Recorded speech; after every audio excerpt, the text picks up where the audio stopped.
আপনার প্রতিবেশী যদি আপনাকে হিংসা করে, ঈর্ষা করে, আর করবেই তো, কারণ সে তো আপনার পাশেই থাকে, সবার আগে আপনার ভালো মন্দ সব কিছুই খোঁজখবর সে রাখে, তাই আপনার সফলতাকে সে সহ্য করতে পারে না।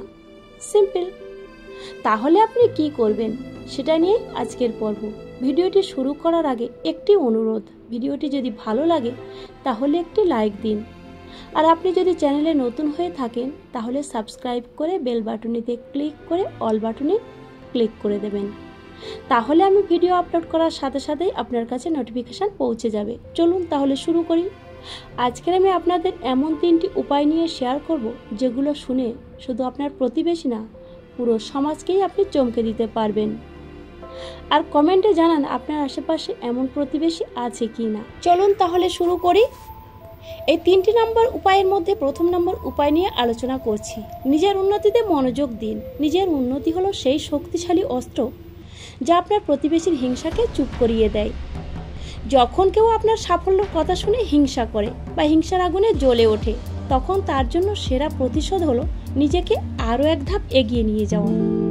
আপনি নিজের উপর বিশ্বাস রেখে দক্ষতা অর্জন করে নিয়মিত পরিশ্রমের মাধ্যমে উচ্চতার শিখরে পৌঁছান।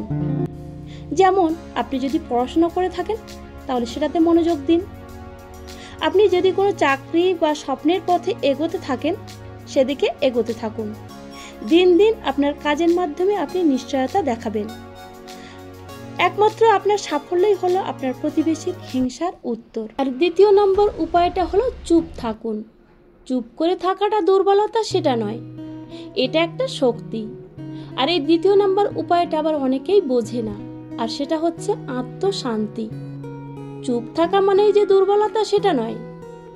ধরুন কেউ একজন আপনার সাফল্য দেখে হিংসা করছে, তখন আপনিও যদি রেগে যান, চিৎকার করেন, তাহলেই তো নিজেকেই দুর্বল প্রমাণ করে ফেললেন। সেই সময়টাই আপনি যদি সেখান থেকে হেসে সেখান থেকে দূরে সরে আসেন বা চুপ করে থাকেন, কারো কথা কানে না নিয়ে নিজের মতো করে এগিয়ে যান, তখন তারা ভিতরে ভিতরে আরো বেশি করেই জ্বলবে।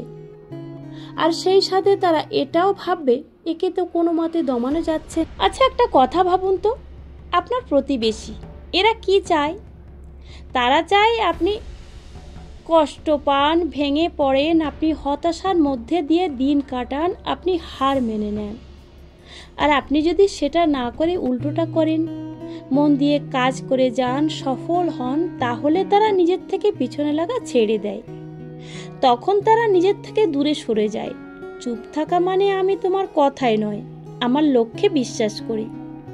এইভাবে যদি আপনি তাদেরকে বুঝিয়ে দেন যে আমি কোনো ছোট কথা শুনে থেমে যাওয়ার লোক নই, তাহলে সত্যি বলছি বড় বড় ঝড়ও আপনার কাছে হার মানবে। তৃতীয় নাম্বার উপায় নিয়ে আলোচনা করছি, নিজের সাফল্য দিয়েই উত্তর দিন। তৃতীয় উপায়টা একেবারে সোজা সাপটা। নিজের সাফল্যের জবাব দিন।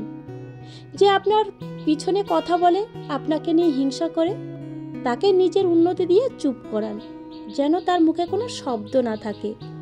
আপনি যদি আজ কোনো ছোট চাকরি করেন, কাল তার থেকে আরো বড় কিছু করুন। আজ যদি আপনার বাড়ি দেখে কেউ হিংসা করে, তাহলে কাল এমন একটা কিছু তৈরি করুন যেন সে ভেবেও না পায় যে আপনি এত দূরে যাবেন। ও আপনার পোশাক, চলাফেরা, কথা বলার ধরন নিয়ে ঠাট্টা করে, দুঃখ করবেন না। আপনার স্বপ্ন, আপনার প্ল্যান, আপনার পরিশ্রমে সেই ঠাট্টার প্রশংসার জবাব দিয়ে দেবে। সাফল্য এমন একটা জিনিস যেটা কোনো যুক্তি মানে না। তাই বলছি, চেষ্টা করে যান, থেমে যাবেন না। আপনার পথটা আলাদা, সেজন্যই তারা বুঝতে পারে না। কিন্তু আপনি যদি নিজেকে প্রমাণ করেন, তখন তারা আর কিচ্ছু বলার জায়গা থাকবে না। এই ভিডিওটি যদি আপনার ভালো লেগে থাকে তাহলে একটা লাইক দিন। আমাকে জানান আমি সঠিক পথে এগোচ্ছি কিনা। কমেন্টে লিখে বলুন আপনার চারপাশে এমন হিংসুটে লোক আছে কিনা, তারা আপনার উন্নতি দেখে কষ্ট পায়। আর ভিডিওটা এমন একজনের সঙ্গে শেয়ার করুন যার প্রতিবেশী বা কাছের লোকের কথায় বারবার মন ভেঙে যায়। এই ভিডিওটা তার জীবনের গেম চেঞ্জার হতে পারে। এই চ্যানেলে সাহানা মোটিভেশনাল স্পিচ তোমার নিজের প্ল্যাটফর্ম, যেখানে আমরা অনেক বাস্তব কথা, বাস্তব জীবন, সংগ্রাম, সাফল্য নিয়েই শক্তিশালী কিছু কথা বলি। পরের ভিডিওতে আসছে আরও শক্তিশালী কিছু নিয়ে।